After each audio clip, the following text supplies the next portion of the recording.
episode 86. Dengan terpaksa Andre menuruti kemauan Nathan. Baiklah, aku pakai baju dulu, ujar Andre sembari menutup pintu. Mengambil pakaian dari dalam lemari dan melirik ke arah pintu kamar mandi. Di dalam kamar mandi, Tari terlihat bengong dengan dirinya. Dia menatap ke arah cermin dan mengingat perlakuan Andre barusan kepadanya. Ah sialan, kenapa aku harus membalas ciumannya? Gerutunya kesal. Terdengar suara pintu diketuk.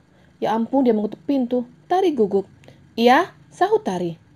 Aku akan pergi keluar bersama Nathan. Kamu jangan tidur, nanti kita lanjutkan lagi, teriak Andre dari depan pintu.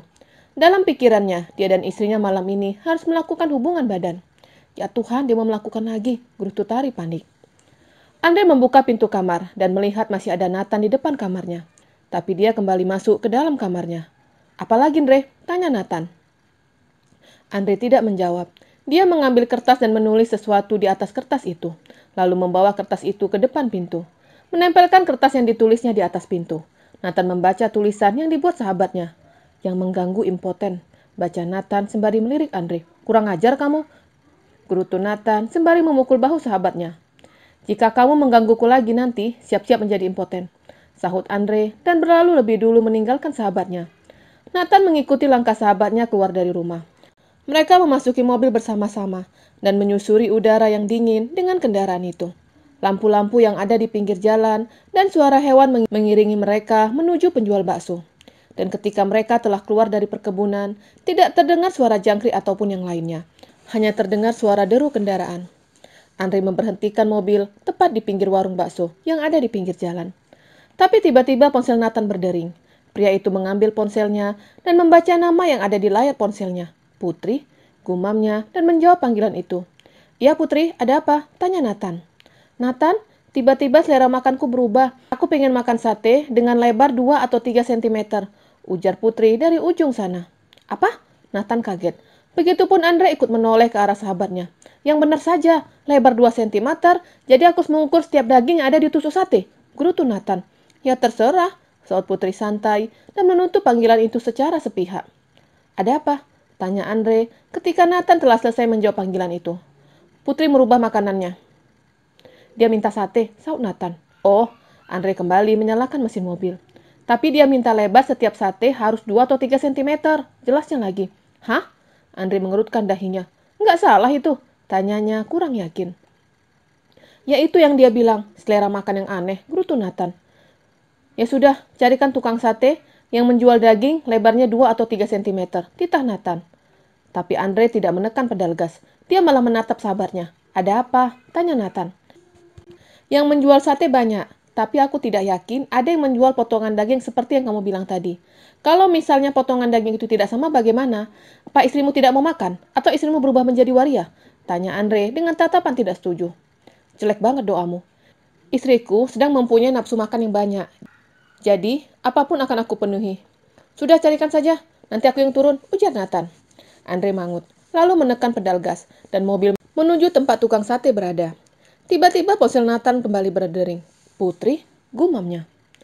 Coba nyalakan speaker, ujar Andre sembari melirik sekilas ke arah sahabatnya, dan kembali fokus menatap ke arah depan. Iya Putri, ada apa?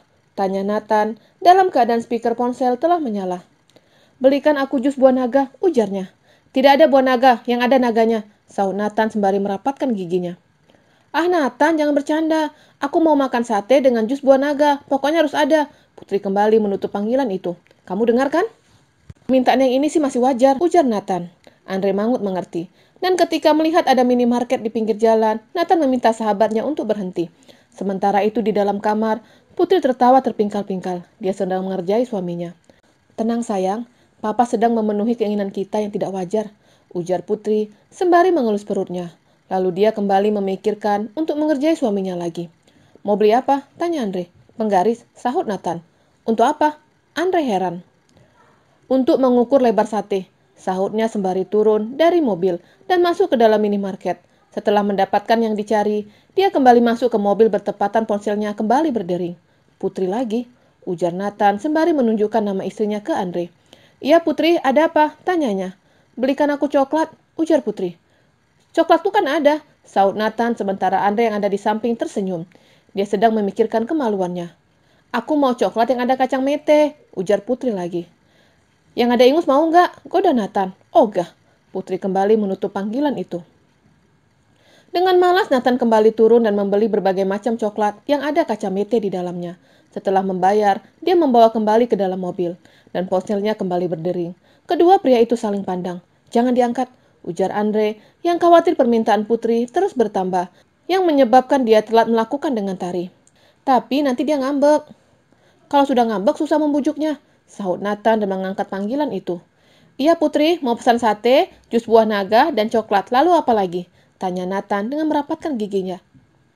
Aku mau jagung bakar dengan bulu 3, sahut Putri. Apa? Bulu?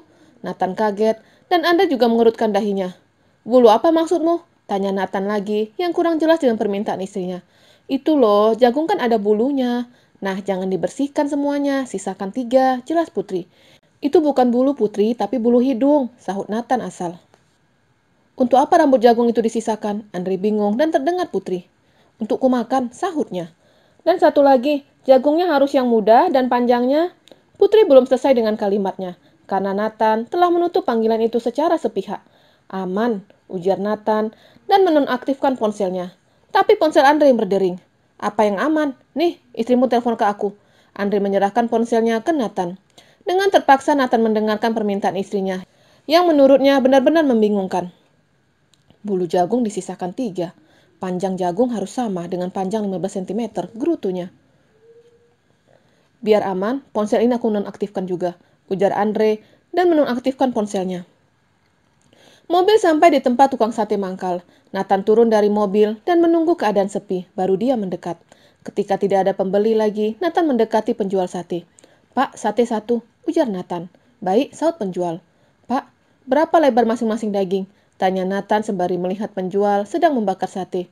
Wah, nggak tahu saya, nggak diukur, sahut penjual itu, sembari mengipasi sate yang sedang dibakar di atas bara api.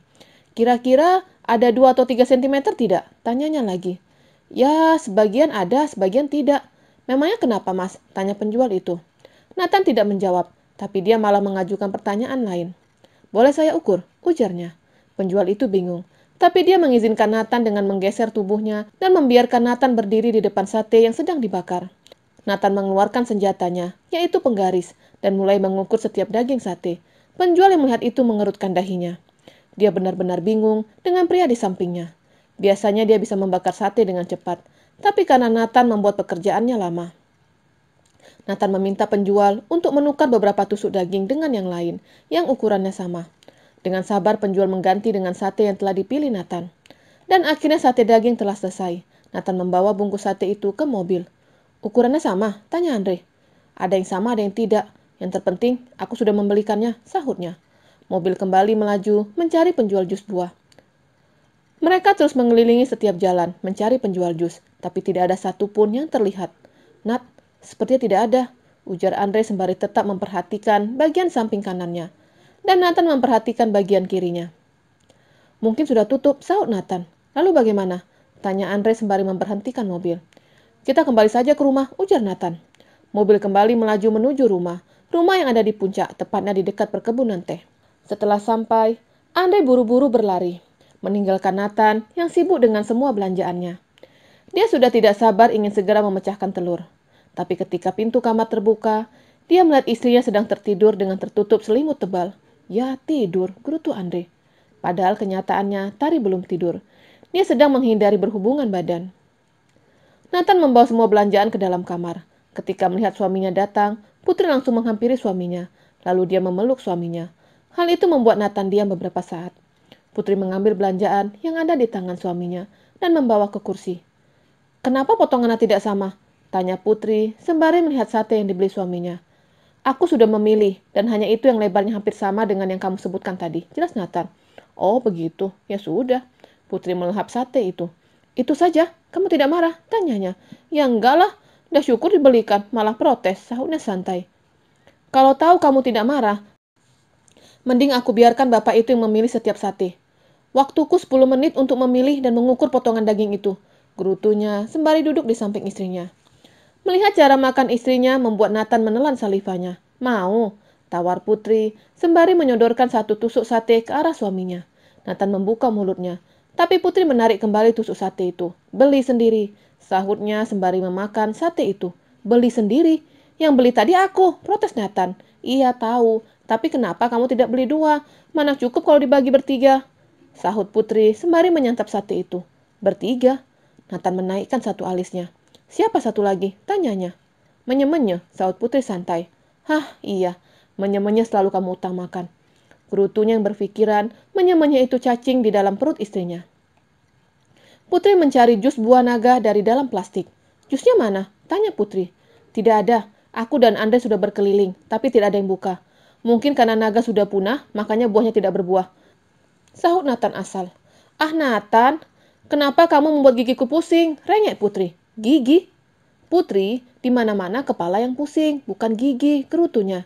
Besok aku carikan, ujarnya. Ah Nathan, kamu baik deh.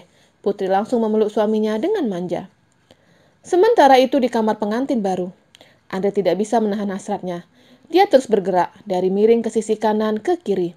Ini pertama kalinya dia berada satu tempat tidur dengan wanita dan pastinya gelisah. Dre, ujar Tari dengan posisi membelakangi suaminya. Mendengar suara Tari membuat Andre semangat. Iya, sahutnya sembari menatap punggung istrinya. Aku belum bisa melakukannya, ujar Tari pelan, dan hal itu membuat Andre menghela nafasnya panjang. Aku tidak mau melakukan hanya karena nafsu, tapi aku mau melakukan karena cinta, jelasnya. Aku tidak mau kamu mencampakkanku seperti Nathan akan menceraikan Putri, ujarnya lagi. Aku tidak akan mencampakkanmu. Aku pernah berjanji padamu akan selalu menjagamu, sahutnya. Aku harap kamu mengerti. Aku akan melayanimu ketika aku sudah mencintaimu. Aku harap kamu mengerti, ujar Tari. Walaupun kecewa, tapi Andre menerima keputusan Tari. Baiklah, jika itu yang kamu minta, aku akan memenuhinya. Aku akan membuatmu jatuh cinta, begitupun sebaliknya. Kamu juga harus membuatku jatuh cinta, sahut Andre. Terima kasih, Andre, ujar Tari. Tidak perlu berterima kasih, sahutnya sembari menatap langit-langit kamar. Tidak ada pembicaraan lagi, dan tiba-tiba Tari mengatakan sesuatu ke suaminya. Andre, apa kamu tahu kalau Nathan akan menceraikan Putri? Ujarnya. Sebenarnya Tari tahu, karena Ibu Siska pernah mengatakan kalau tidak ada rahasia antara Andre dan Nathan. Iya, kenapa? Tanyanya sembari tetap menatap ke arah langit-langit kamar. Apa kamu yang akan mengurus perceraian mereka? Tanyanya lagi. Iya, Nathan memintaku mengurus perceraian itu, sahutnya. Maukah kamu tidak mengikuti kemauan Nathan? Ujarnya sembari membalikkan badannya dengan menghadap ke arah suaminya. Maksudmu apa? Andre bingung. Aku baru saja menikah. Tidak mungkin aku melihat adikku bercerai. Rasanya sangat sakit kalau melihat mereka berpisah, jelasnya. Sepertinya tidak akan, sahut Andre. Maksud kamu apa? Tanya Tari penasaran. Sebenarnya, Andre diam dan tidak melanjutkan kalimatnya lagi. Dia ingin mengatakan yang sebenarnya tentang perasaan Nathan ke Putri, tapi dia tidak ada hak mengatakan itu kepada siapapun. Kenapa, Andre? Tari penasaran. Apa kamu sedang menyembunyikan sesuatu dariku? Tebak Tari. Ya, seperti itu. Aku tidak bisa mengatakan kepadamu, sahut Andre. Tari tidak mendesak Andre untuk menceritakan kepadanya tentang rahasia suaminya dengan Nathan, karena dia berbeda dengan Putri. Jika Putri, pasti akan terus memaksa Andre untuk mengatakan yang sebenarnya. Bersambung.